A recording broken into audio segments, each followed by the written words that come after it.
The theme, as you know, is Google friend or foe for news publishers. So Peter Barron over there is really in the hot seat. He's the head of PR and communications for Google UK. He's a former editor of Newsnight. Next to him, we've got Peter Kerwin, who is a Wired columnist and also Press Gazette. We've then got Matt Kelly here, who's digital content director for Mirror Group newspapers. And finally, as you've heard, instead of Paddy Barwise, we've got Robert Andrews. So we're going to ask him all the money questions that we would have asked Paddy, and he may not be able to answer them, but at least we will have established the fact that there was meant to be somebody here who would have answered all of those academic type questions. What I'm going to ask each of them to do just to warm up is to say who they are, what they actually do, and what their basic position is on this issue. Then I'm actually going to go straight to Peter and say, justify yourself. And then we're going to open it up as much as possible to you. So to get you involved right away, how many of you have used Google News today? Don't be shy. How many of you are subscribers to the Times or Sunday Times online? How many of you have an iPad? And how many of you are actively tweeting at this minute? Anyway, good. Well, you're all welcome. Peter, you almost don't need to say who you are, but a bit about where you've come from and how you sort of got into this situation, that you're at Google and so on, and the general position. Sorry, on that point, could each of the panel give us their Twitter ID? A very good idea. Yes, okay. Twitter. I do have a Twitter ID, which I use extremely rarely, which is Spiz13. Yes, I'm Peter Barron. I used to work at the BBC for many years, and indeed ITV and Channel 4 News as well. As Torrance says, I was latterly editor of Newsnight, and for the last 2 years I have been at Google doing public affairs and communications. Oh, Paddy, you've lost your seat. Well, I have a chair at the business school. That's not quite the same.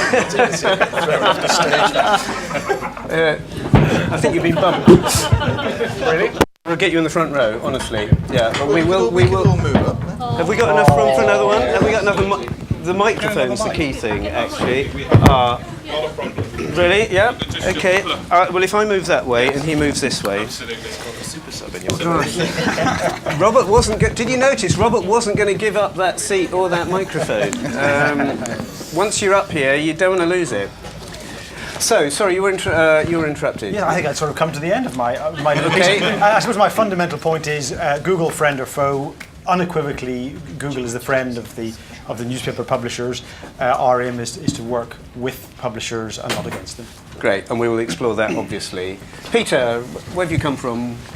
I've come from Wired, where I write a fortnightly column, from Press Gazette, where I write a blog on media finance called Media Money, which some of you may know, and occasional contributions to The Guardian, to Media Guardian.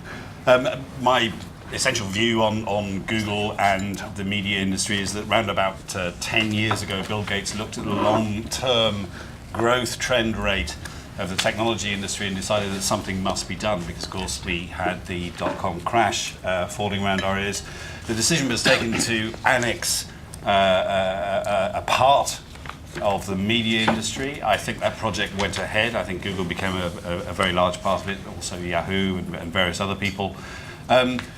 You know, we're living in an era now, I think, which is rather like 30 years after the normal conquest of England. And I think, you know, there's an awful lot of people kind of still running around the media industry saying, you know, well, my mate Harold got a big arrow in his eye 30 years ago, and, you know, I'm still rather angry about it. Fundamentally, however, I think we're now in a period of diplomacy. I think Google's attitude to diplomacy in the media industry is fascinating. I think it's one of the most interesting stories in the media business at the moment. But diplomacy, of course, is nothing more than the continuation of war by other means, and I think that's essentially where we are. Great. And could you say your Twitter name for... Oh, yes. At Pete Kerwin, Kirwan. Matt? I'm at MK1969, which you'll find hard to believe is actually my birth year. I run product development at Mirror Group Digital, so I launched 2 sites last year, Mirror Football and 3am, which The idea behind them was that we were going to worry a little bit less about search engines and worry a bit more about our readers and our consumers and try and engage them on a level that was disregarding of appealing to a search engine, on the basis that we weren't that impressed with the value of the audience we got via search engines. And we'd much rather get an audience that cared about the content we were producing, didn't just stumble on it on Google and then buzz off back to Google. And I think the insight that we have is that that's Google's audience. We want our audience. We want an audience that cares about what we produce on a daily basis, that visits our sites on a daily basis, that cares about our brand. And the reason we want that is purely and simply because that's a value we can leverage commercially. We can't successfully leverage a disengaged audience, but we can very successfully leverage an engaged audience in the same way we've been leveraging that audience in print for 103 years now. So that's the MO, if you like, behind Mirror Football and 3am, and I believe it's a strategy we'll extrapolate on into in the future. Great, thanks. We'll obviously get his views on Google, but we're going to obviously broaden it beyond Google as well, and paywalls, and just where all this whole process is going. Robert? So I'm Robert Andrews, which is also my Twitter nickname. I'm UK editor of a website called Paid Content, which reports on the digital media business, specifically the digital part of media. The tagline is the economics of content, so we're interested in reporting on the business models that play out and that come to the fore and sometimes go away. So I'm interested in things like the paid content debate itself, with newspapers beginning to charge again. I'm interested in whether a company like Spotify can charge people to £9.99 to pay for unlimited music every month. Our site was founded about 8 years ago by our boss Rafat Ali, who subsequently sold the company to Guardian News and Media in July 2008. So we work reasonably closely with Media Guardian. I think it was founded at a time when publishers were first wondering whether they should charge online, so paid content. That subsequently went away, and you had the rise of the sort of online advertising boom, which a lot of people thought could fuel this business.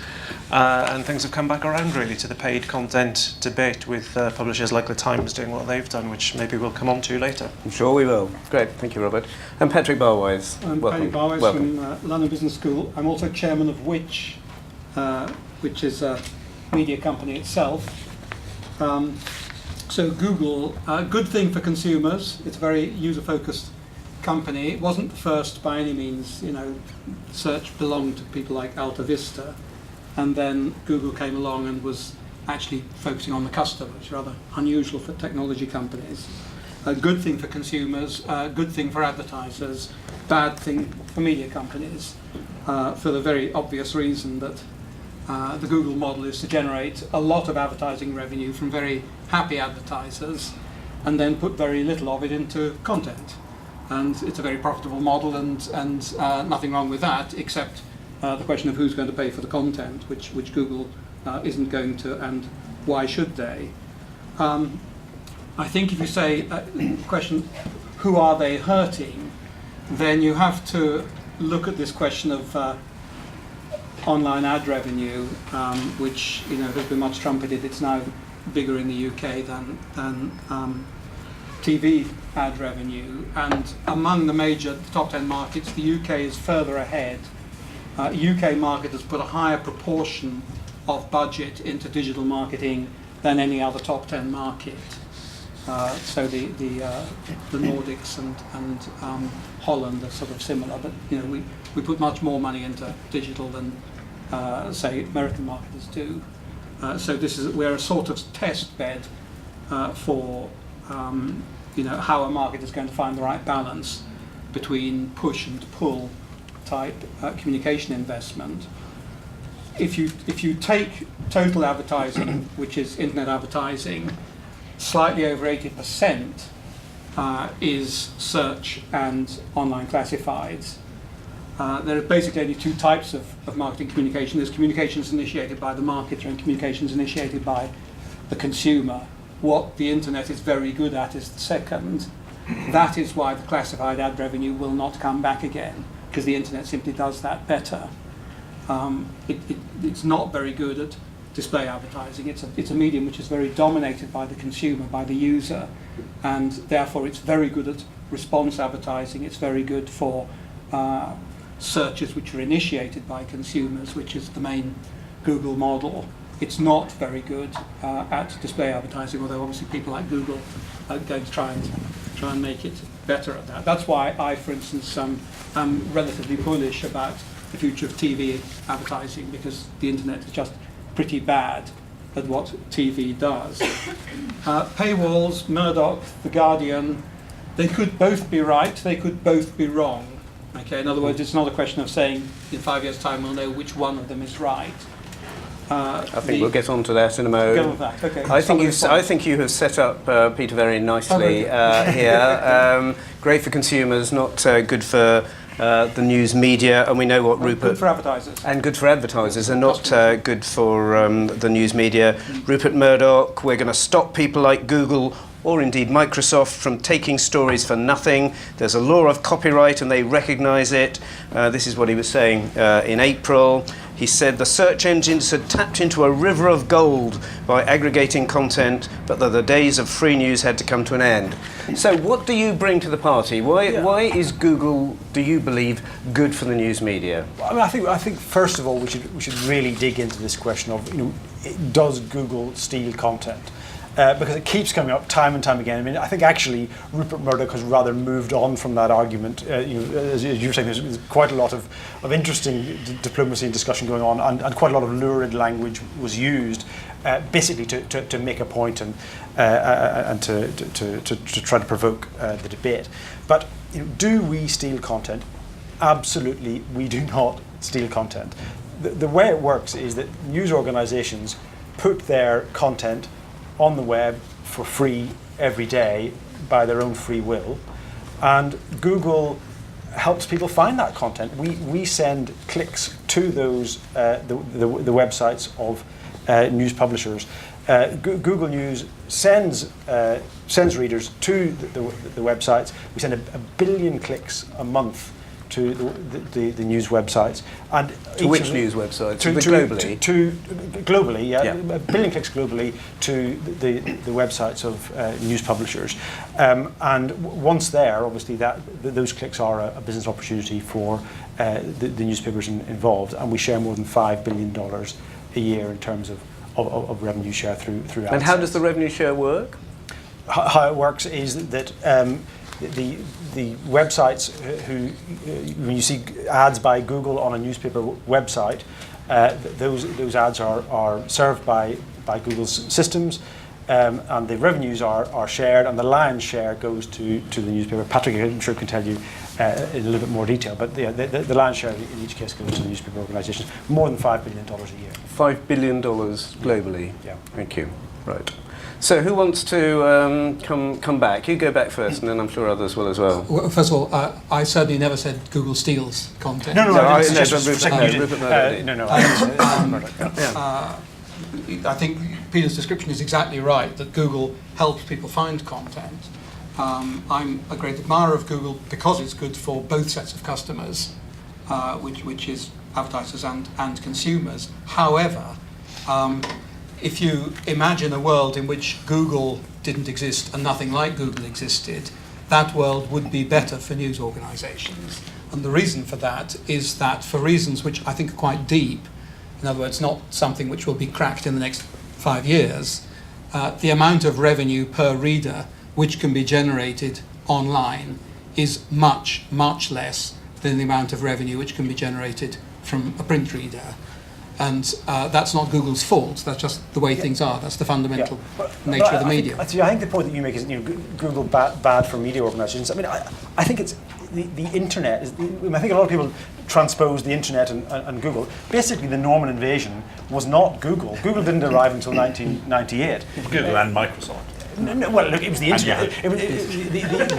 The internet revolution was changed the news package forever, and basically atomized every story, so that the reader could access individual stories rather than buy the subsidised news package. And that is what has caused huge problems for the newspaper industry over the last 15 years or so. But the fact of the matter is, look at what happens to media companies. I mean, you mentioned Alta Vista. I mean, who uses Alta Vista? I mean, there's a very short number of years ago that they have been swept away. And in the tech world, we've got to be on our toes every day. The pace of innovation is so intense that unless you're constantly innovating, coming up with new things, you can be here today and gone tomorrow. And I think really what we're saying is sort of welcome to our world. I mean, the newspaper industry, which has obviously been established for many, many years, it has faced a huge disruption because of the internet. It perhaps woke up to that a little bit late. I think the dot-com crash actually played its own part in that, in that perhaps editors and publishers thought that the threat wasn't as big as it turned out to be. But basically, we all now live in a world where you innovate or die, and that's the reality. I think, sorry, I just want to add something to that, partially supporting Peter, because I think the rhetoric that surrounds the idea of the news media exchanging print dollars for digital dimes. In other words, what Patrick just referred to, the available revenues, the available CPMs, cost per thousand yields available on the internet are so much lower than in print. Yes, they are, but the cost of putting out printed newspapers is also astronomically high. If you start to cut out delivery trucks, printing presses, and all of that stuff in Broxbourne that Rupert Murdoch has invested a large amount of money in, and which he expects to keep working and depreciating for the next 40 years. Actually, the cost of a 7-day news media organisation, a newsroom, like the Daily Telegraph, is probably 100 million or so a year. Now, was it 70, 80% odd percent of the cost of newspapers goes into the paper and the printing and the distribution? Strip that out, and those digital dimes don't look as small as perhaps they might. And I think The Guardian this year is probably going to make 40 million. That's what it's budgeted, I understand, in terms of digital revenues. Think about 5 years of pretty substantial growth, and you start to get to the point where news organisations that are currently print dominated could begin to think about becoming digital only. And I think the rhetoric, which is now getting slightly tired of exchanging print dollars and for digital dimes, we need to move on from that a little bit, because I think the possibility of a digital only existence is starting to open up. Thank you. Matt Kelly, what does Google mean for Mirror Group? I think it's quite instructive, I think, my take on how we've got where we are now is important to, I think, my view on Google. Because I think, actually, I haven't got a problem with Google. I've got a problem with the newspaper industry and how kind of, negligent we've been over the last 10 years, and really only getting our act together over the last 3 or 4 years, when coinciding with a crisis in the newspaper industry itself, in print, suddenly all attention focusing on digital, as in, my God, we're in trouble, we need something else. What's the answer? It's got to be digital, right?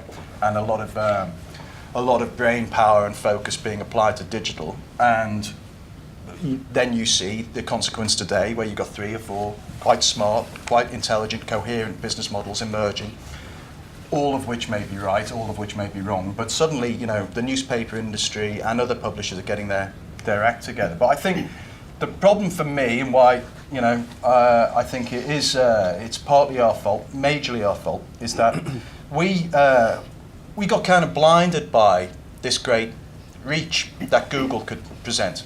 Not just Google, search engines, the internet could reach. Newspapers that were selling, 40 copies in Portsmouth a week suddenly decided that they could be global liberal presences, and that there was this huge demand for them out there, and this is what the world wanted, and it was there because they could reach them through this great medium of the internet. And I think they confused reach with audience, and they confused numbers with engagement, and it was a very alluring thing, suddenly to go from one day selling 200,000 copies a day to hitting 20, 30 million unique numbers. That changed the dynamic of your company. The problem is that you did that by all sorts of absurd means and ways, including paying Google for actually sending you traffic. There was a period where only going back 3 or 4 years, every newspaper organisation in the UK was actually putting money into Google's pocket just to buy transient audience that would come and go, just so they could say, we've got these unique users. And, you know, at a scale where they couldn't come close to recouping the cost of that traffic, but they wanted the reach. They wanted the reach because it was so alluring. And there was this great grab for scale. And so what we did was we pumped the internet full of inventory. And there was too much inventory for the market to supply with advertising. There's not enough advertising in the world to fill all of the content that newspapers put out online. So what happens is what happens in every market where there's an oversupply of inventory is the rate collapses. And so suddenly this reach came back and bit the newspaper industry on the arse, frankly. And suddenly all this great reach, the rate of revenue that was coming back from it was in terminal decline and is still in terminal decline. And what we would sell 4 or 5 years ago for £8 CPM, now we'll sell it for 80p CPM. This isn't a sustainable business model. And this is a product of the erosion of engagement that Google brought to news content. Because, as I said earlier, please, it wasn't our audience, it was Google's audience. And I think people have, and you're right to touch on it, Peter, about people confusing Google with the internet, but it's a fact that Google have people do have a very Google-centric perception of the internet. You think of the internet and you think of Google. And I think that's rather like thinking of London and just being obsessed with the tube system. All you see is the underground. Actually, London is about Piccadilly Circus and Leicester Square and Westminster and Canary Wharf. And that's what we are. We're the content. Google's the tube system. Nothing wrong with being the tube system. Very, it's fine, gets people from A to B. And you can sell adverts on the thing while we're staring at the platform as well. But actually what people want to see is Westminster and Canary Wharf. And you'd rather be Mayfair or... And we are Mayfair. Well, maybe we're Acton West or something like that. But the point is that the content, the main event, the attraction, the reason people are on Google is because of what we do. And I think the realisation has been in the last 2 years is that we've lost that sense of engagement. And that's what we're trying to claw back into. Yeah, thanks. There's 2 points. One is traffic, and we certainly, you shouldn't underestimate the value of opening up readership to many more millions of people. I do underestimate it. Well, I don't underestimate it. I don't value it that highly. You don't value it that highly, but nevertheless, we live in a world now where, yes, a newspaper that had a small circulation in Britain can now be read globally, and of course you see that with the Telegraph and the Guardian and many others, which that is a valuable thing. But is it though? This is at the heart of the issue. Is that intrinsically valuable? That you are suddenly reaching 40 million people. Of what value is it if you can't effectively monetize that? How sustainable is that? I take that point about it's obviously been extremely difficult to monetize that much bigger audience. But we're also working extremely closely with the newspaper industry to improve engagement as well. I mean, engagement is extremely important. Try to keep people on the pages longer, reading more, consuming more advertisements. And we're working on a range of different things like fast flip. What is fast flip? Fast flip is something where you the idea with fast flip is to try to replicate more accurately the experience of reading in a newspaper. So one of the problems I think of reading news stories online has been that it's been a slightly clunky experience in recent years, where you've got to wait for the page to load, and it doesn't necessarily take you on, obviously, to the next story. So what we did with Fast Flip was an attempt to demonstrate how you can replicate flicking through pages more quickly online. The pages load very, very quickly, and you can click through them much more like the experience of reading a newspaper. And with that experiment, which we've done with I think 30 odd publishers, very, very good results. People are staying on the pages longer, and they're actually clicking. And is this more via on certain ads. devices, or no? This is something that newspapers can sign up to be involved in. So we're working on a range of different things aimed at increasing engagement, keeping up people on pages for longer, and therefore clicking through on more ads. Thanks. Robert, I'm not sure whether Matt specifically meant The Guardian, but it sounded a bit like a global liberal presence, 200,000. It sounded fairly close. I mean, what's your take on this? Well, I can't speak for them. Except, I realise you can't, The disclaimer that we use is that we're a wholly owned subsidiary of GNM. But I mean, we were talking in the bar downstairs, weren't we? But I've been thinking of something I heard Michael Wolff say at a conference a couple of months back, and he was like saying, "This industry is over. Forget it," which is very pessimistic and is very Michael Wolff. But I think his point was, great industries go in ages. We had the industrial age, ebb and flow, and the internet is a different medium. I think that there was no great ball that newspapers dropped when it comes to moving online. This is just a different medium, and newspapers had no divine right to come and inherit it and dominate it in the same way that they did in that smaller, older, more local or national medium. I think that the point about the internet is that there's been a massive proliferation of plurality. There's all kinds more sources. I don't want to say Huffington Post, but Huffington Post. The TBD thing that launched in Washington, D.C. this week, there's all kinds of sources. I'm sure a football fan nowadays doesn't have to go to Mirror, but can go to liverpoolfc.tv. I think those are, that's... Should they want an inferior product? but they do, and I think that's the challenge that you're talking about, is taking your very celebrated brand from one medium into a very different medium. Absolutely. Thank you. Paddy, I forgot to ask you for your Twitter name, if you have such a... Don't do that. Right, and mine's BBC Torrin D, if that's of any interest. Paddy? I use email. You remember email? pbarwise@london.edu. Email me. And Fault Sticks, yeah, go on. Well, first of all, I agree with Peter. Really what we're talking about is the internet, not Google. Just that Google has executed so well that they become this sort of monster on the internet. And eventually someone would have sort of got it right. It probably wasn't going to be Alta Vista for various reasons. I do think newspapers were slow. I think they were, particularly local newspapers, were very slow in terms of online classifieds. They had the sales force, they had the customer base, they had the brands. All they needed to do was to sell a package, come onto us, and they could also have done this sort of grouping together, and you get your ad online, and you get it in print, and you get a price you can't refuse. And I think that they would have been in a much stronger position. I've been astonished how long it's taken for the internet to take revenue away from classified advertising. I thought it would happen sort of 5 or 8 years earlier than it did. It doesn't completely get you there because, what part of the joy of the internet is it's so flexible. And so if what you're looking for is a 3-year-old, small Ford second-hand, then you can get that locally. If you're looking for a sort of 1972 Sunbeam Rapier, then you want to look nationally. And with the internet, you can do either, if you're doing property search or any kind of search like that, because of the flexibility. But I do think newspapers were slow. Very interesting point about what about a much lower cost model in which you cut out all the dead trees and all that sort of very expensive distribution. I think it doesn't quite get you there, but I think it potentially gets you quite a lot of the way there.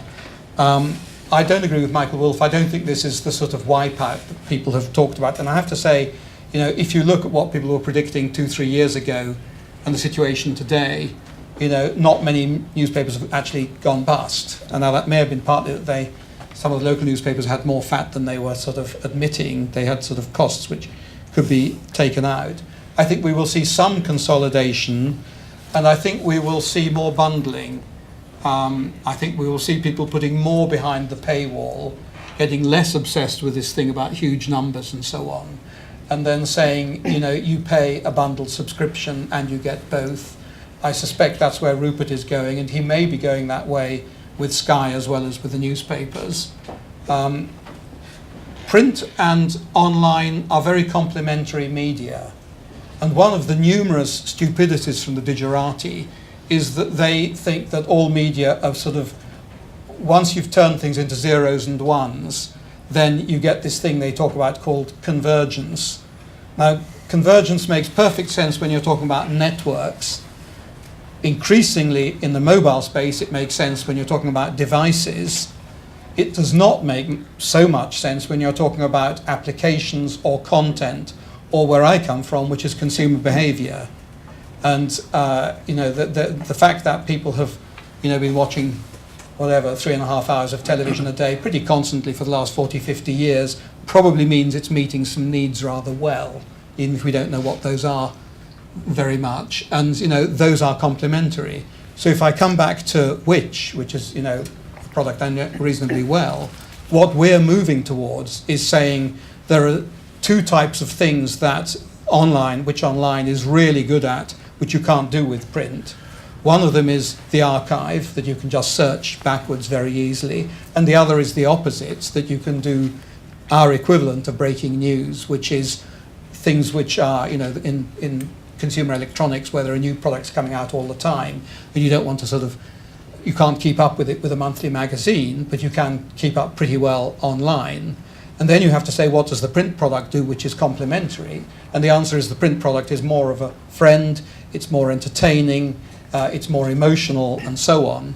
And you read it more for entertainment and less because you've got a sort of functional need to be met. And so my guess is in 10 years' time, what we'll find is probably rather fewer newspapers, certainly much lower cost newspapers, maybe some which have gone your route and gone online only. But outside the games business, I don't think anyone has shown that you can create media content, sell it online, and get enough revenue to pay for the content if you've got no traditional media revenue. But it's possible that will change on a lower cost model, and we'll also have citizen journalism for better and worse.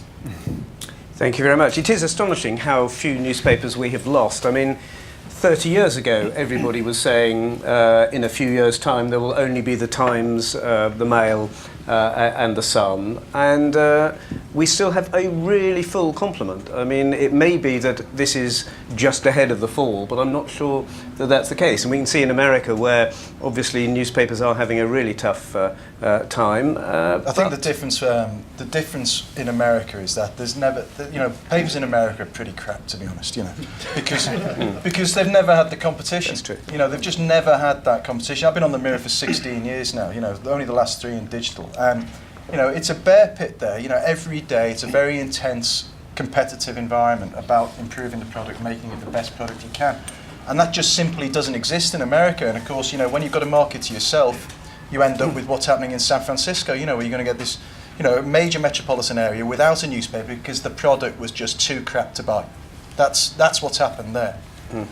So I think in the UK, looking forward 50 years, will newspapers still exist? Well, I don't know, maybe in a very niche form, for a certain kind of audience, but 10 years, 15 years for sure, because they're great products by and large, and people really like them.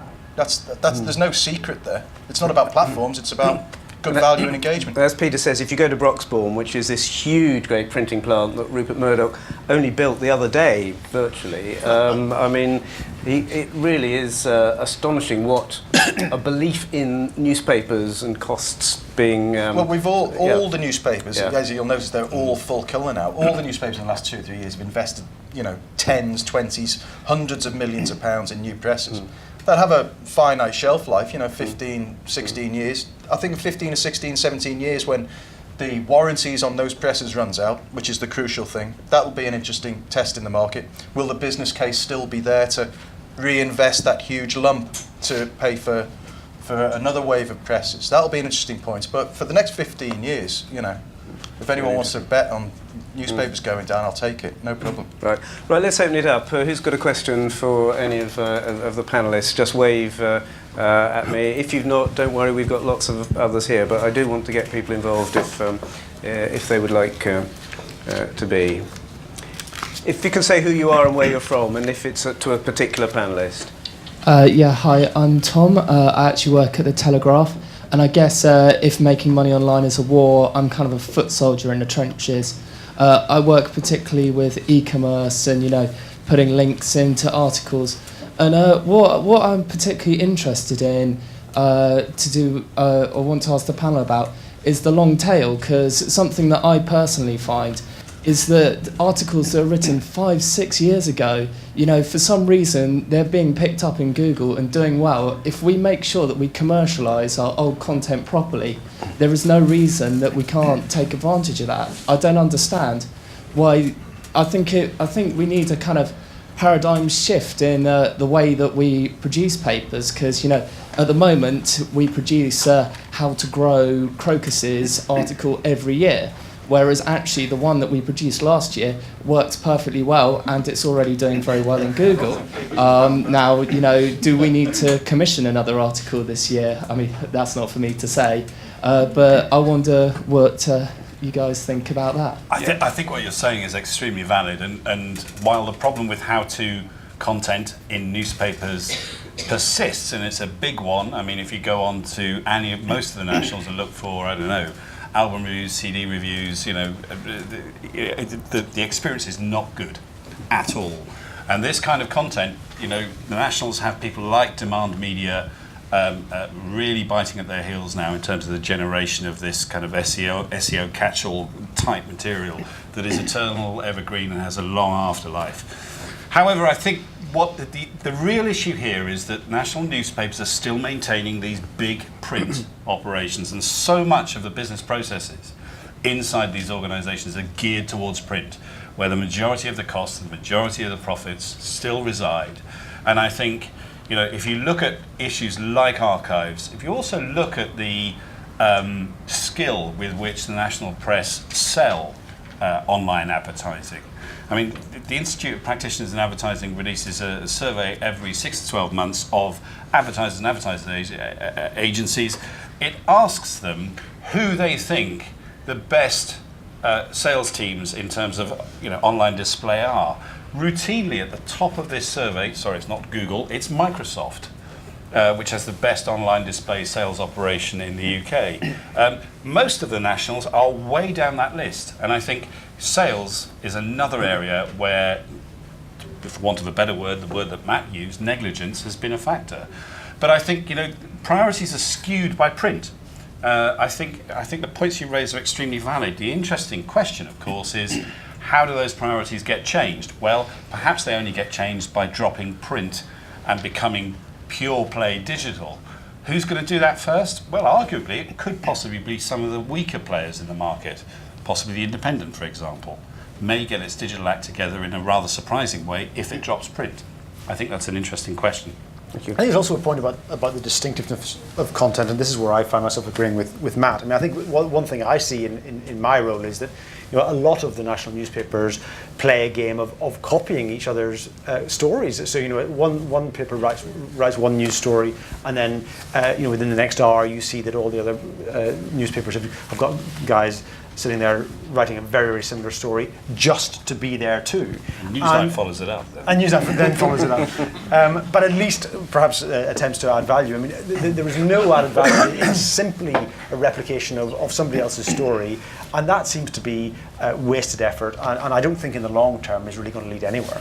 I think there's an arrogance amongst existing publishers that we somehow own an audience as well, and that we've got pretty much unlimited time to work out what we do and how we monetize that and figure out the way it's going. And meantime, there's going to be a whole new wave of publishers coming in without the baggage and the legacy that newspapers and magazines have. And this is something I'm constantly cautioning about. We need to be quick and we need to be in there and developing product and trying new things, as you say. And I think Mirror Football is a good example of exactly what you're talking about, because its USP is founded on the archive of photography that the Mirror newspaper has built up over 100 years. Extraordinary, 20 million photographs of football, and that's what differentiates Mirror Football from the rest of the football sites out there. And it's evergreen. You put it up there once, that will last. When we're all sitting here in 50 years chewing the same old yarns, then that will still be there in its existing form, monetized, with no extra cost. Now that's a good, smart way, I think, of using content from a newspaper base. But we can't hang around. If you go and see the top grossing apps on Apple, top 50 grossing apps, and see how many recognizable brands there are out there, how many household names there are up there, not many. You know, it's all new people coming in and taking advantage, and they're people without the structural issues we've got as newspaper businesses, without the kind of agendas about propping up one part of the business because we're worried about cannibalising another part of the business. There are people out there who don't have those problems and are in there and taking audience. Stealing's totally the wrong word. Taking audience and monetising it very successfully. Existing brands have no right to survive, you know. We have to ensure our own survival, and I do think that that's what's happening right now. I think the activity in the last 12 months in the newspaper industry, whether it's productive or not, has been really encouraging. About, you know, at least you're seeing the top brass, right at the very top level, from Rupert Murdoch down, getting their act together and being active and taking a position, whether it's an anti-Google position or whatever, it doesn't matter. As long as you're taking a position and doing stuff, that's the most important thing right now. Thank you. Robert and then Paddy. Yeah. Well, I was just going to say, I don't presume the reason these articles are successful is just for some reason, which I think is what you said, but because I'm presuming it's because you've done the research and checked what's going to be popular, and there seems to be an ethical issue in the industry as to whether that's a good or a bad thing.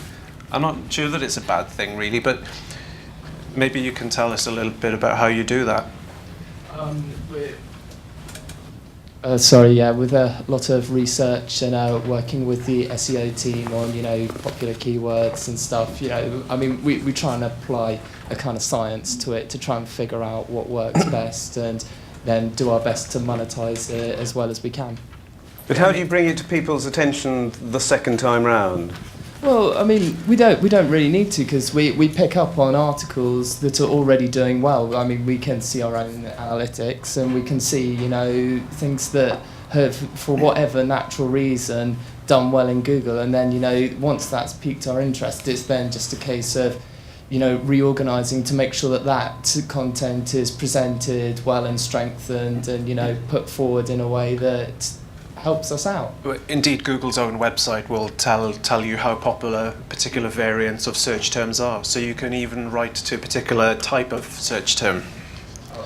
Do you know what a funny little thing that happens these days, because a lot of SEO teams have switched onto it, is that, you know, Google put up now and again special little themes on their logo, right? So you get there was one the other day about, I think it was the 200 something or other of Renoir, you know.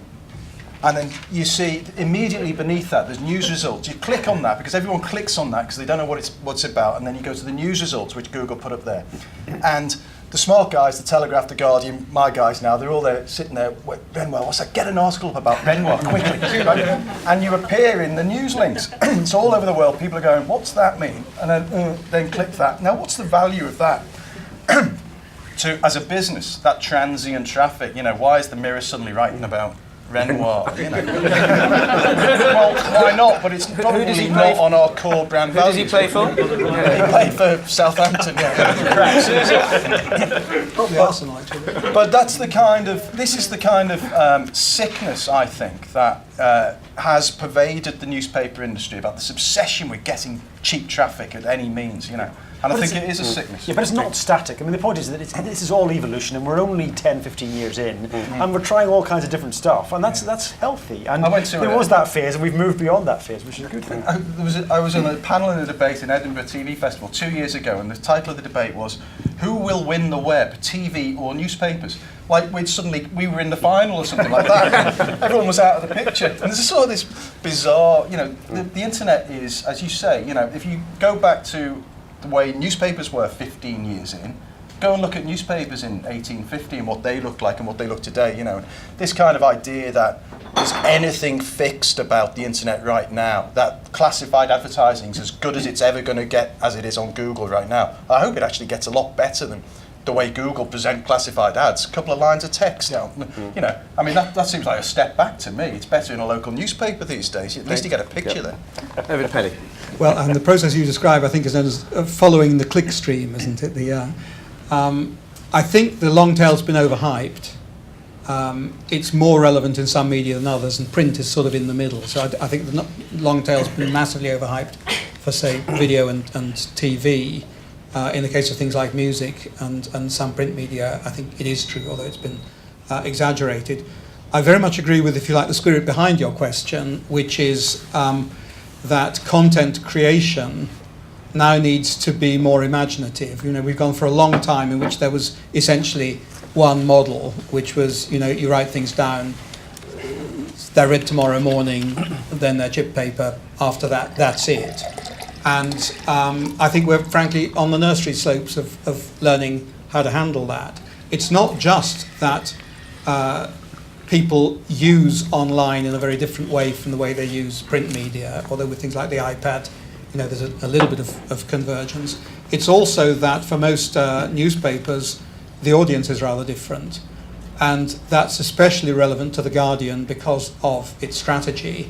That I think a lot of print media have this idea, you have a bunch of people who create something called content, and it's a single newsroom, and then you have multiple media for exploiting that.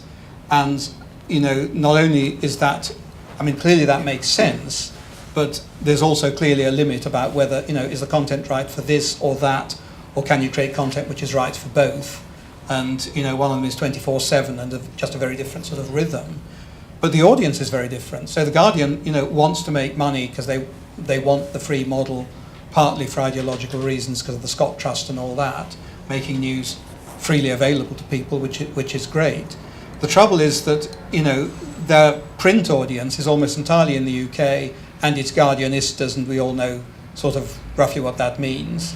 Then you've got the online audience, which is a rather random set of people who like reading The Guardian in lots of different countries.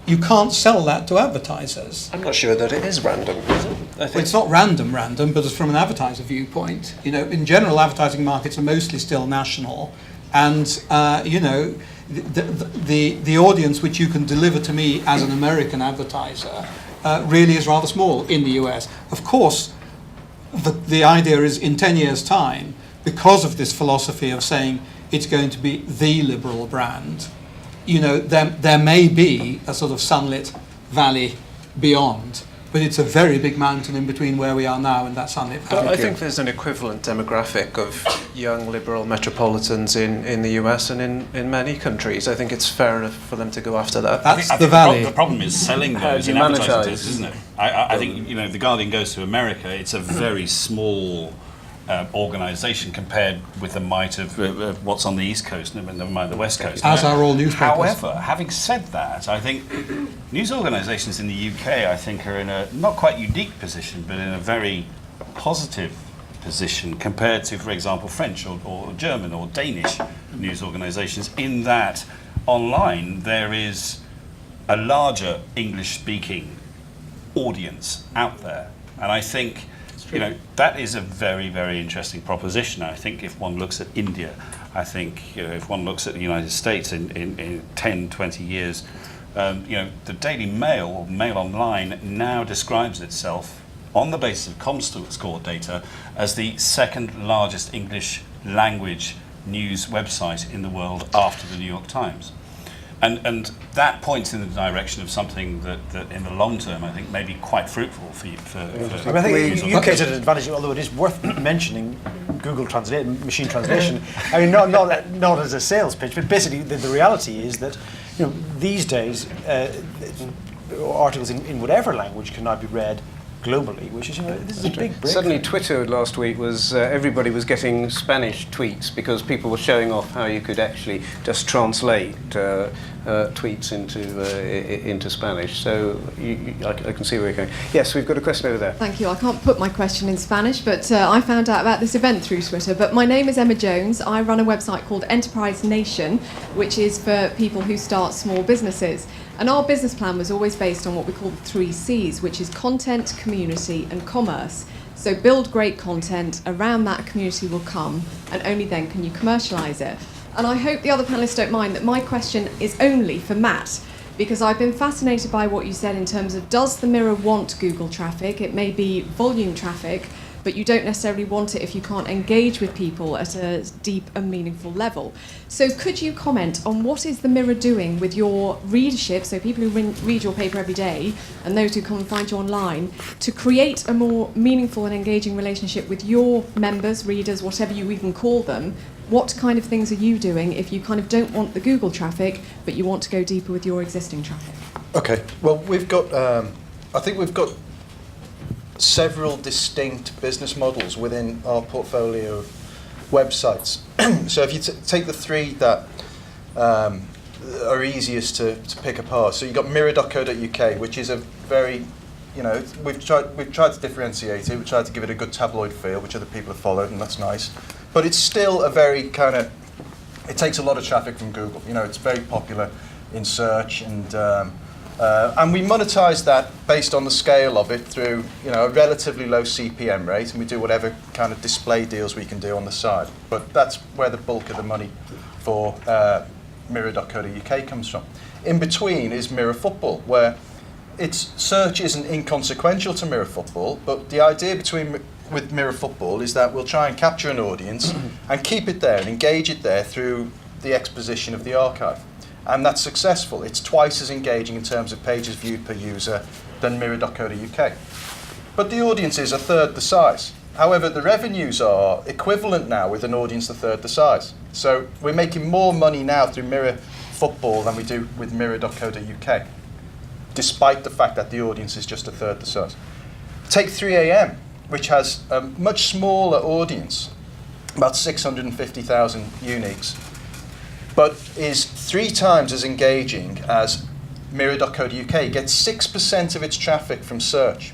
So 94% of 3am's traffic comes from what I consider to be an informed source, somebody who either recommended it on social media, or Twitter. We get a lot of traffic from Twitter, which I think is a really interesting development. I'd much rather have 1 click from Twitter than 100 clicks from Google, to be frank. And why? Well, because it means that somebody said, check this out, this is fun, this is good, We built 3am deliberately to perform badly in search engines, okay? So if you check out the navigation on 3am, it's not stuff like, 3am, by the way, if you don't know, is like a gossip showbiz website. It's got a particular Don't admit you know. take on it. And it's very different from its newspaper product. It's much edgier, much kind of focused audience. And rather than giving it the predictable kind of music news, movie news, style news in the navigation, we gave it much more emotive navigation, things like grr, fwar, ooh, and stuff that meant nothing, it meant nothing. And rather than it will do now, he's gone and taken that. And the tags on 3am are as likely to be, we run Britney Spears, but we're also likely to run a tag that says people who look like they smell a bit. It's kind of, the idea is to engage and to write something funny and to make somebody laugh, because if we do happen to get traffic from Google, I'd rather they found that page really funny, distinct, and thought, my God, what the hell's this? I'll come back tomorrow, I'll bookmark this site. And there's this phrase, you are your bookmarks. And I think it's important to me that people value and recognise the destination rather than just stumble and go. I'm not interested in people who stumble and go because they're of no value. I'd rather not have them at all, to be honest. Do you know how many people come to you automatically every day? They think, right, I'm going to look at 3am now. Yeah, about 35-40%, which is part of their routine. That's pretty healthy. But then you don't, it's the point. Sorry, the point I was saying to you, you're talking about business models, is that we monetize that on a much more. We get very little from advertising from search and stuff. Nothing, next to nothing. But we get a lot from bespoke deals that we do with a very select band of partners who really want to hit that audience, an engaged audience. And it's a battle, because the battle is with the agencies right now to explain to them why engagement's important. Because the agencies will sit there and they'll listen to you and they'll go, yeah, we get that. What can you give me 10 million of? They just want scale, because that's easy. And it's harder for us as a sales team. You're talking about negligence in sales team. We need to be out there selling the value of this audience, not the value of a bunch of unique users. Audience is what's important. So I don't know if that answers your question. The agencies then have problems with the auditors who look at them and want to know the price they are paying against the biggest problem is coming from price. Google. Google's about to well, is trying to disintermediate the agencies yeah. from the actual client. Google Ad Planner, it's all pointed towards. Just why do you need explain an that agency? a bit. That Google is pulling together all of the advertising and selling it rather than the individual media. I mean, it's a Google Ad Planner, AdSense, all of the Google ad products are marvelously efficient technologies, and you would get to the point if you were starting from day one with no relationships with anybody, it wouldn't occur to you to go to an agency down the road and say, where should I spend my ad dollars? You'd just go to Google and use that service. So it's kind of, this is the end game as I see it for Google. The problem with Google in the past is that they've been terribly arrogant and opaque about how much revenue they're going to feed back to us as content creators. There's a quote here from Matt Britton last year, Peter's boss. Says, he says, in the last 3 months of last year, this is Matt justifying why we should all be grateful. In the last 3 months of last year, we gave away $1.4 billion of revenue to publishing partners for adverts on their sites. The language we gave, like we're some charity cases. We gave away this revenue. We shared the No. revenue. He said we gave away. Now, Now, a lot has changed in the last 2 years, and Google, when they're hiring Peter Barron, you know that they're getting serious about PR. When they get a guy of his caliber, I'm not being disingenuous here, when they get a guy, one of the foremost journalists in the country to run the PR, you know that they know they've got a problem, and they're turning that around. But it's got to be more than positioning. Google needs to be more transparent. Up until recently, more transparent. They are doing. Up until recently, we just got a check from Google every month for our search revenue. They wouldn't tell us what the rake was, who had paid them for anything. A check just arrived. That was it. And we'd say, well, what is our slice and what's your slice? That's a bit disingenuous. You know who you're reading. Hang on, wait, if you take the microphone. Sorry, that's Can you like say Kevin who you are? Anderson. Kevin Anderson, I'm a freelance journalist. Sorry, that's a bit disingenuous. You know who your referrals are. You've got Omniture or some other stats package. You can see where you're coming from. You know where your traffic's coming from. And you can match that up with Google stuff. Maybe Google can provide you a bit of information, but you can run Google Analytics and see quite a bit of that stuff. I run it on my site. But the point is actually that this situation has changed. There was unhappiness in the industry. I'm not being disingenuous. We're now but I think the thing is that you should. I think, but this is a larger issue with the industry in general, and that you're not looking and interrogating your data enough. I mean, I agree 100%. And the thing is, you could actually have a much better targeted business if you went to town on your analytics. Well, let me just. So it's a bit of Google's fault, but it's also the industry, which has only woken up in the last couple of years to stuff that, quite honestly, if you worked I've been an online journalist since *96. We looked at our logs back then. It's kind of after the .com crash. You think, oh well, we lost a lot of that knowledge to know that we've got to know our data, know our audience. I agree 100% with the point you make about, again, negligence, about not getting into CRM, about not understanding our audience. But that's now central to us moving forward. But it's not dependent on Google, and I think Peter would agree that Google's attitude in the past was kind of like, look, take it and be grateful. But now it's changing. But on your point about understanding audience, this is, again, on Mirror and Mirror Football, we've just introduced a thing called Visual DNA, which is based on editorial photo quizzes. It's like a personality test. And people come in, they tell you what they want and what football club they support and what their favourite era was, and then you ask them what's the next thing they're going to buy, treat themselves to, where you're going to go on holiday. And you find people, because they started from a very editorially engaged position, volunteering all sorts of information that they would never give you on some kind of reader survey, or you could divine from how they move through Google. But it's understanding our audience is everything, and that I think has been the key. I guess my broader point is, we can have Google as a whipping boy, but if we don't actually take responsibility for running our own businesses with some amount of competence, and that might be a historical thing. Do you know what I mean?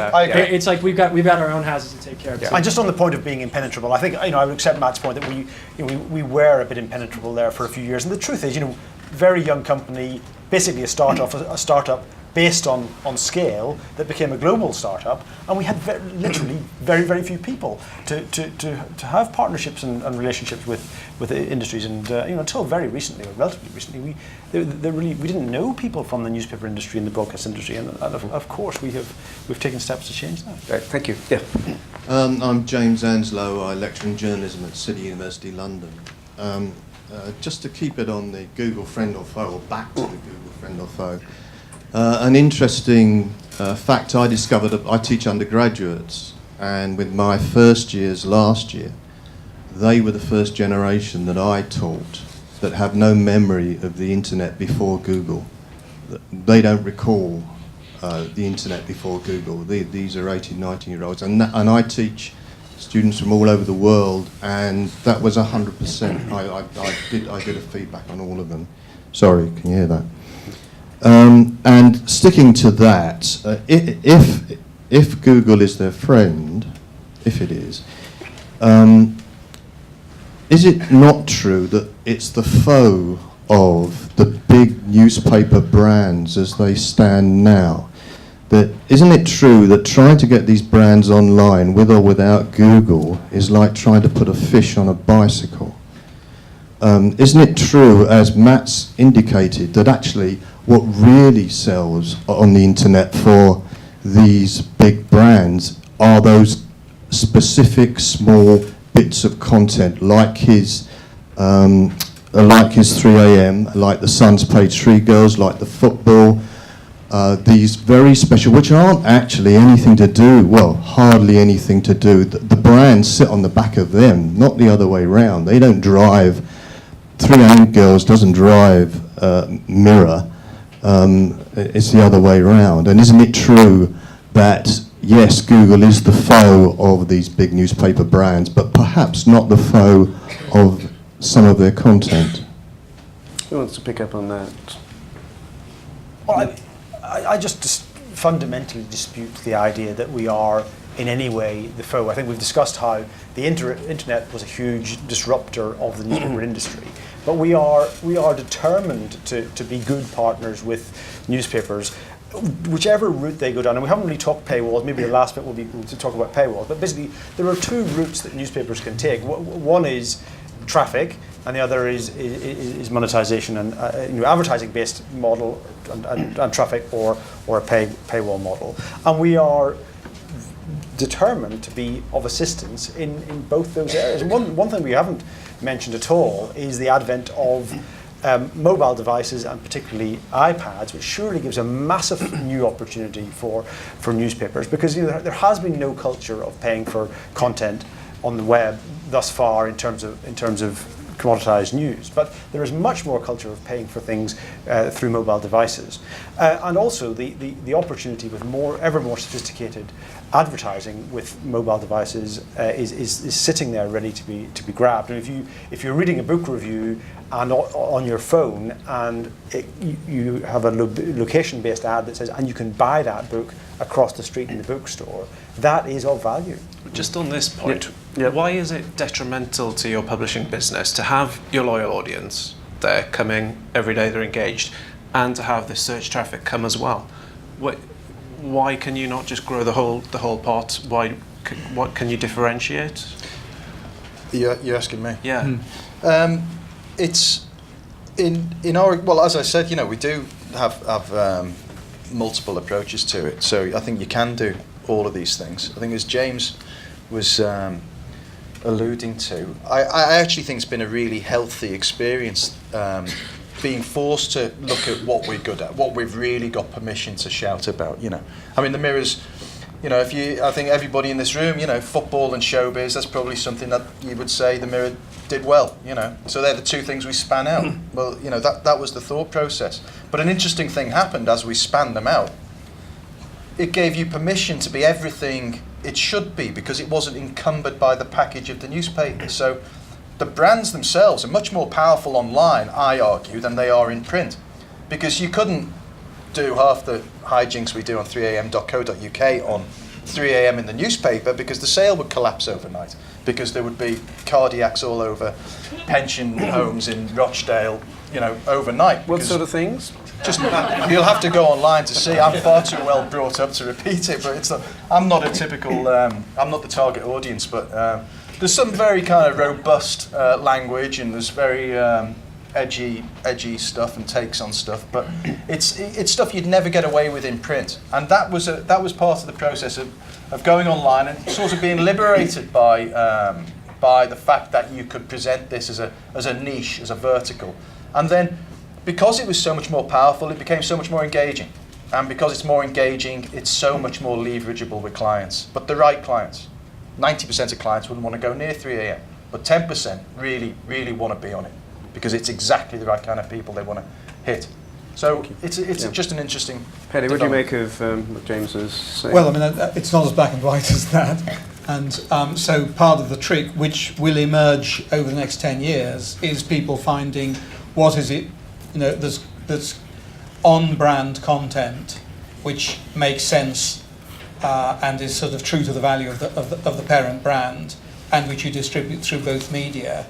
Again, in the case of which we would only do something which was consistent with the Which brand kind of thing. So in our case, the FT would be a little bit similar. So you've got it's horses for courses. Where the brand itself dominates, and then you say within that brand concept and positioning, which is the content which actually kind of works on both, and with a little bit of reversioning, people will in 10 years' time look at it on the iPad or equivalent, and then which is the content which is just completely unsuitable for online. Because it's a different experience, and especially which is a content which is not suitable for print, but exploits online for what it's worth. And I think we're still at a very early stage of that process. So this panel was specifically about news. Yes, but we've talked about archival news and so on as well. So even in the case of news, there's news, and I mean something which I think will happen is. Print is going to be more about interpretation and comment and, journalistic value added, as opposed to pure breaking news, where if someone wants something very, very immediate, of course they're going to look online. So I think there is going to be that kind of a pattern, but we're still at an early stage. I do want to get onto paywalls, but we've got one question there. I've no idea what it's about, but do ask it, and at some point I will reserve the right to move into Sure, it's very brief. My name's Tom Richardson. I work at WPP. I'm just interested that the issue of kind of infrastructure hasn't come up yet. Basically, my concern is that I read recently that the government's put back 2 megabytes per second internet to 2015 in the UK, whereas South Korea is aiming by 2012 to have 1 gigabyte a second, which is 500 times faster. For me, the issue is if I want to read newsprint, I want to read it on the way to work. And I know this is quite a London-centric comment, perhaps, and all media companies have interests outside London, obviously. But at the moment, realistically, the home is the only place I can really download the Guardian app to my Android phone with anything like a kind of satisfactory speed, because I need wireless. And I'm thinking about things like wireless provision on the underground or on buses, just to make the instant transfer of data onto phones and iPads, because frankly, if I try and download the Times to my mobile device on the way to work so I can read it, by the time I get to work it's going to still be downloading.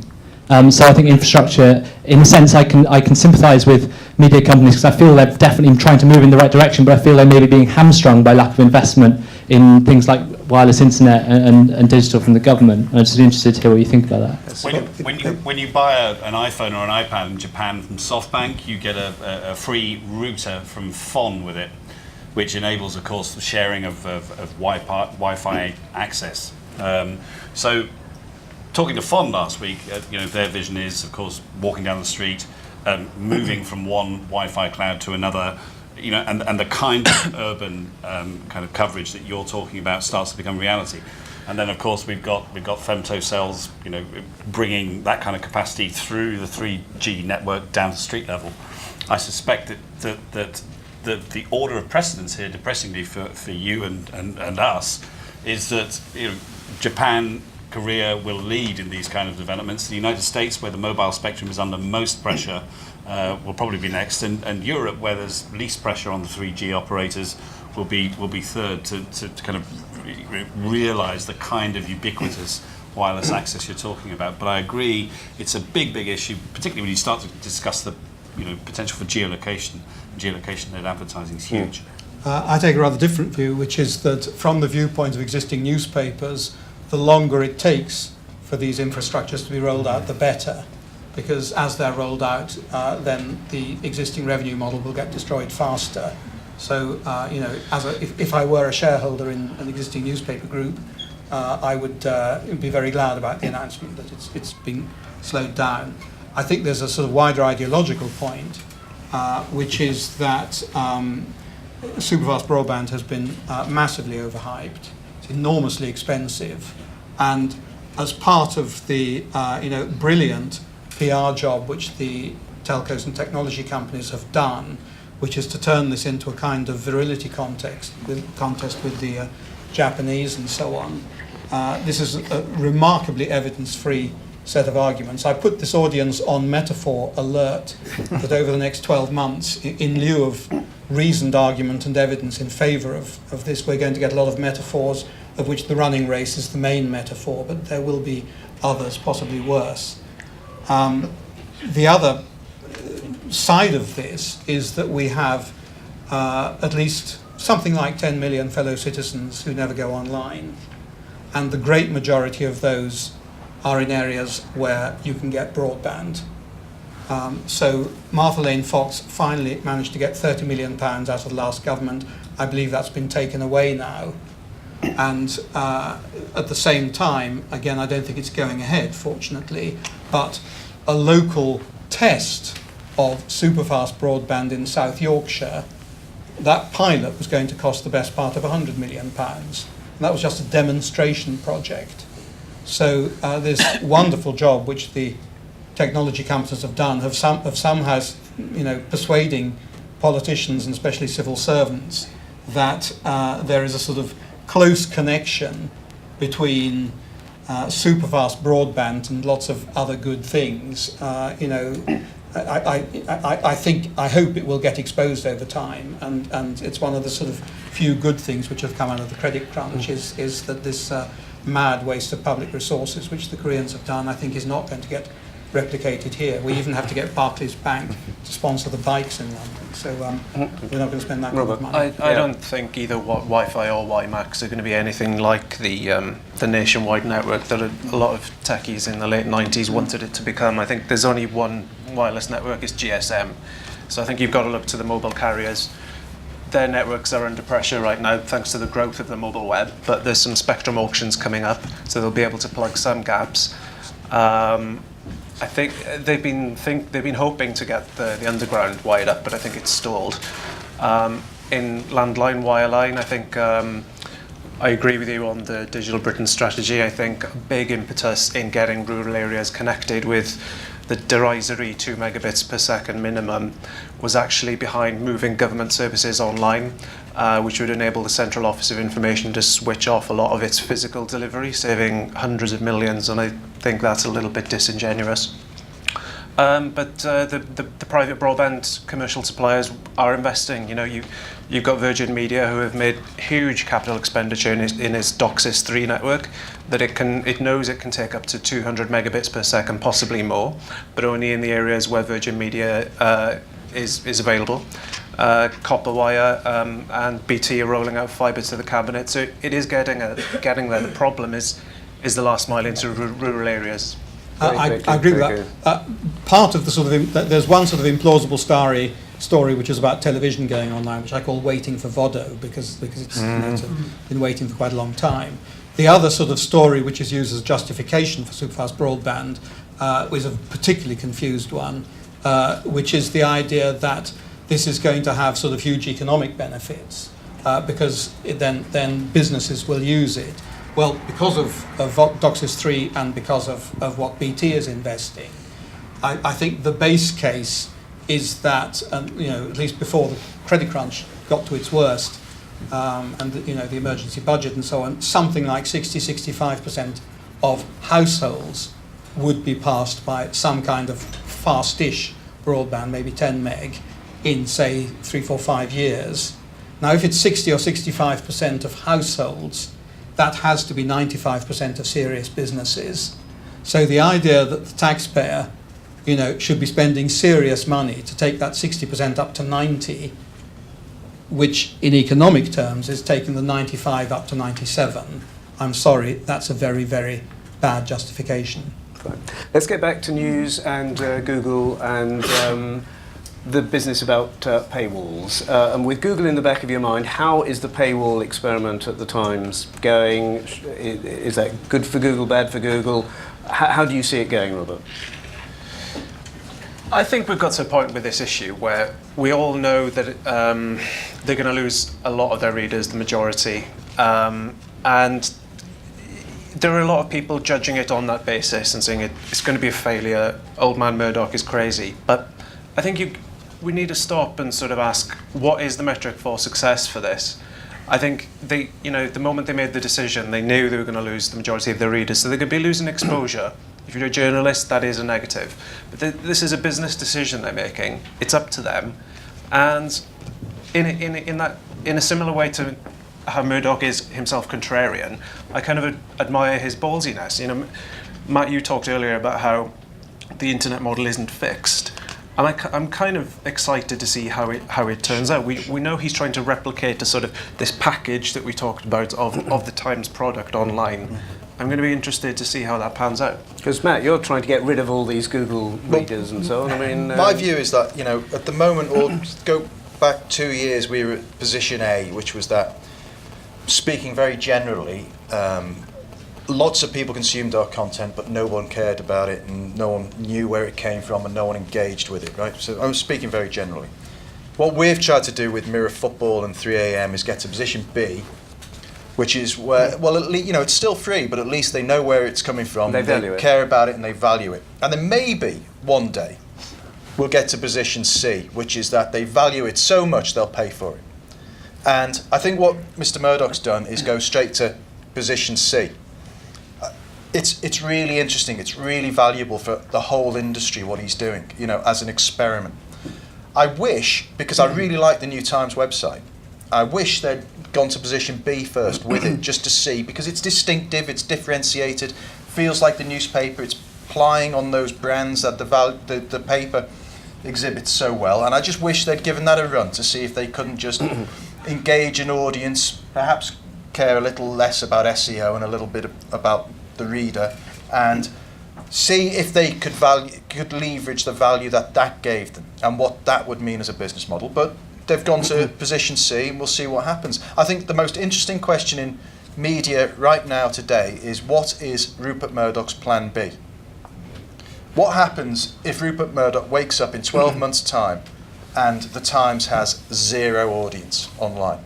Now, I'm not suggesting that Rupert Murdoch's that one-dimensional, that that's a possibility. But he must have a plan B. He must have thought about this. What if it bombs? I have no idea what the answer is, but that's the interesting question. What's their retreat position? Peter.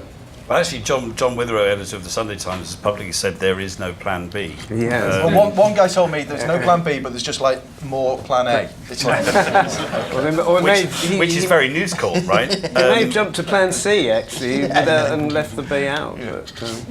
But, no, I think part of your question, if I'm not mistaken, was Google's attitude to paywalls. I think Google can afford to be agnostic in the case of the News International paywall, and I think it's taking great pains to be agnostic, to very loudly and publicly ensure that a publisher who wants to put a paywall can not be disadvantaged in any way whatsoever by doing so in terms of Google search. What would be rather different for Google, I think, is if large swathes of the content business generally started moving towards paywalls, and I think that's a rather different proposition for Google.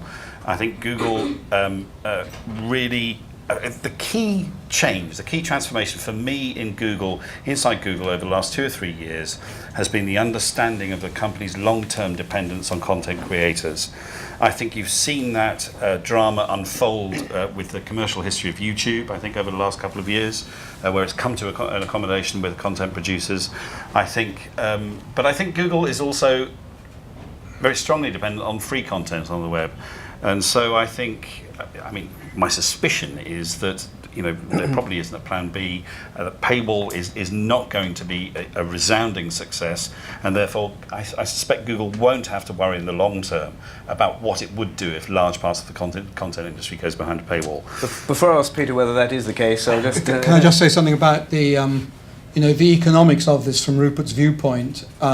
You could have a situation in which he's getting zero advertising revenue, he's getting zero subscription revenue from the online product, and it was still the right decision, because you know, the ratio of revenue per reader or subscriber from the print product is so much higher than you'd expect to get online, that if it sort of stopped the erosion of the print product, you know, by quite a small percentage, that works out after the event as a break even. I'm not saying that's the case. I mean, that's quite a sort of, that's such a negative. I don't believe they're thinking about it in such a No, negative nor am I. terms. But what I'm saying is that it's you have to factor in the whole business model when you're either when you're making the investment decision or even when you're looking at it afterwards. Now, I don't know if anyone's got sort of any reliable numbers on, you know, what does it look like in terms of, you know, I think ex ante, most of us were saying sort of 90% would get lost, and then we heard some, you know, claims that had been far less than 90% which had been lost. Does anyone have any sort of reliable?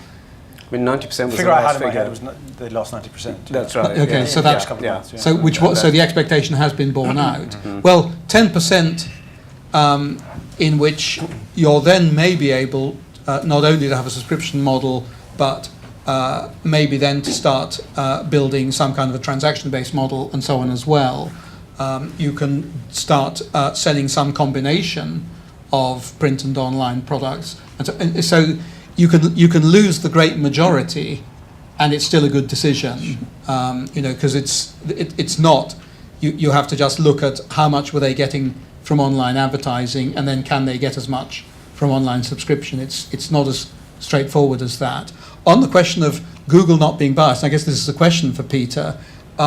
It seems to me that if you're comparing what is clearly high value content which is behind a paywall and gets low traffic with presumably on average lower value content which is free and therefore gets higher traffic, there is no sort of absolute truth in terms of what should be the relative rankings of different kinds of content. So, I mean, I'm not even sure how Google would, you know, what would unbiased mean? Do you see what I mean? Yeah, sure. So, yeah, I mean, just on this question, yeah. I mean, Peter's absolutely right. That, you know, we are agnostic on this point. I think there's been a lot of mythology that somehow we stand for everything must be free on the web, and that's absolutely not the case. There's lots of great things on the web that people pay for all the time. And it's also a myth that you can't appear in search if you want to go behind a paywall, and we've worked closely with a lot of publishing organisations, most notably the FT, I was going to, to arrange something through something called First Click Free, which means that you can, if the first click is free, you can then go behind a paywall with the second click. So you continue to appear in search, and that's obviously very important to news organisations. And it then gets quite frustrating when you suddenly realise you've had your 7th of the month or whatever my all-you-can-eat thing is. Peter, isn't it also true, actually, that Google does have an inherent tendency to favour free content? Because what makes Google's shareholders happy is lots of people searching the web lots of times. If people search the web and suddenly start bumping up against a lot of paywalls when they're seeking out content, their search experience is going to be less positive. Therefore, quite possibly the amount that they use Google is going to decrease. Therefore, quite possibly the amount of revenue you generate may decrease as well. My suspicion is that Google does actually have an inbuilt inherent bias towards free over paid for content. Well, there's a few points there. The first point is that there's an awful lot of content and an awful lot of very high quality content that is available for free on the web. So it's not as if this has become a sort of scarce resource. Secondly, we are actively working and talking to news publishers to explore possibilities for monetization platforms. So it would be a strange thing for us to do if we were against the paywall model. But thirdly, I mean, the point you made a little earlier, we want there to be high quality content on the web. I mean, the web, it would be a shame if the quality of content on the web diminished. So you've seen things like YouTube deals with Channel 4 for long form content, where we are well prepared to do deals to make sure that high quality content is available. Yeah. It doesn't devalue the accuracy of the results that Google gives you if the person who follows that link hits a wall. No, it doesn't, but it makes the search experience more frustrating, potentially, for users, doesn't it? I just want to go to a lady over here.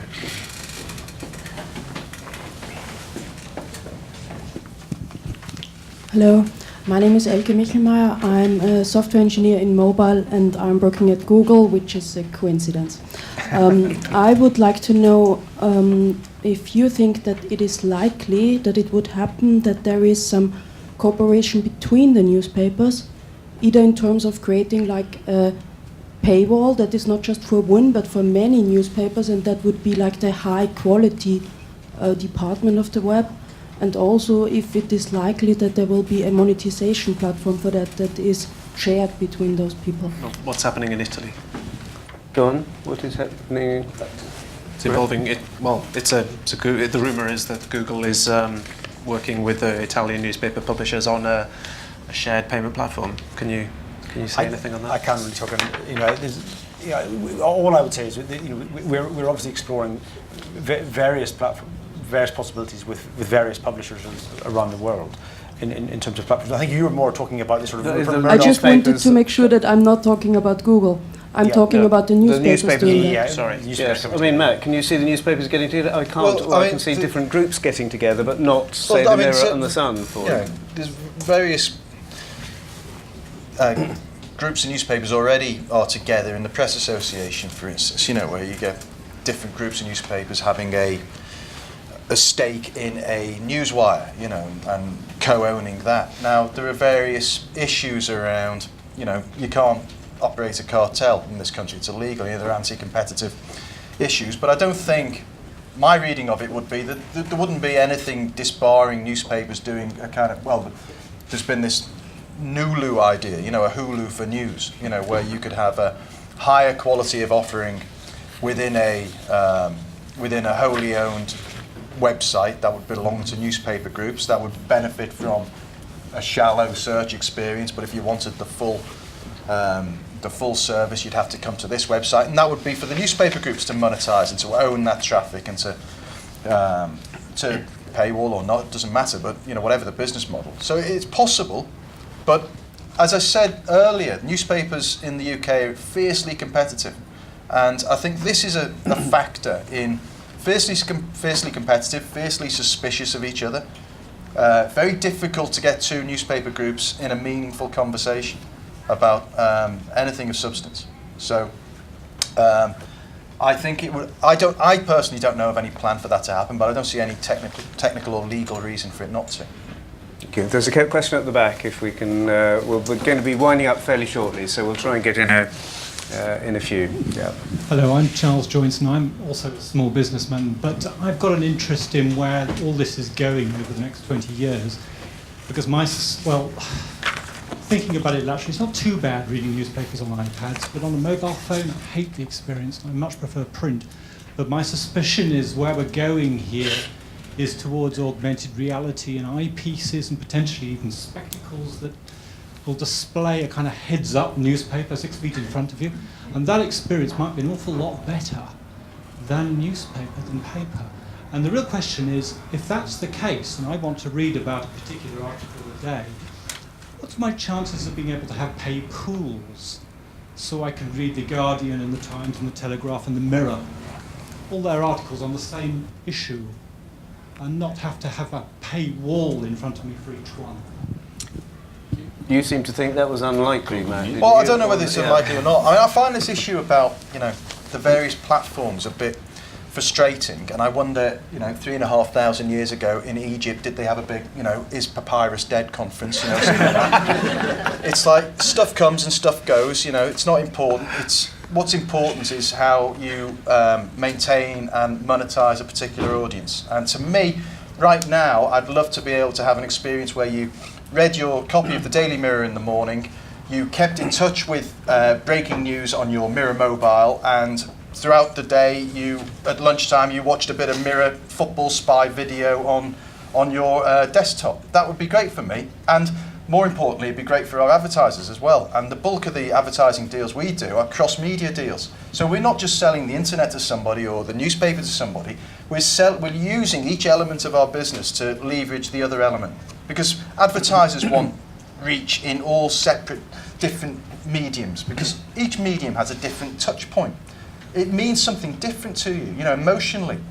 The newspaper, we all go on about, the tactility of newspapers and all this business, but there's some truth in it. People really value the experience of a newspaper. That's a thing that you shouldn't throw out just because it may be less efficient at delivering news than the internet. But likewise, mobile, that instant gratification, that instant first to know thing has a particular emotive value to it. And the internet has a particular emotive value to it. And advertisers want to touch people in all that whole spectrum of emotions. So having a broad portfolio of platforms and using each platform complementary to the other is the object. Did anybody see Doomsday last night? They were making parchment. They can still make parchment, and they showed you how you do it. So, well, I had a big row with my wife. I just come back from holiday and a big row with my wife because we were flying Ryanair and we tried to take about 10 books with us, and she said, we can't take all these books, we'll go over our limit, and it's all a nightmare. And she said, this is the last time we're taking books on holiday. Next year it's going to be a Kindle. And I said, no way. I mean, I do not want to sit beside the pool with a Kindle. So, I think the pleasurable tactile experience has surely got a long way yet to go, both with newspapers and with print. But I think to your point of, is there a sort of dream newspaper where you take all the different bits from all your favourite publications and they arrive on your device in the morning, and would you pay a £5 a month or something like that for that service? Well, I think there's great possibilities there, certainly. Penny?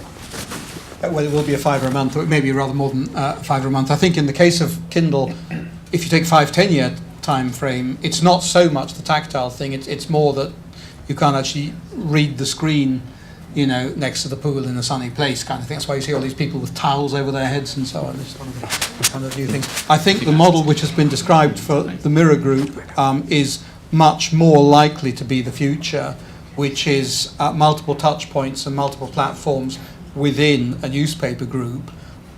Not because from a consumer viewpoint or even the fundamental economics or technology there's a problem with consolidation, but more just the sheer politics. So, I wouldn't be surprised for, News International, to create something and then invite other people to come in. And then I'd expect some reluctance on the part of the other people to come in for something which is sort of shared across different newspaper groups because they are so competitive.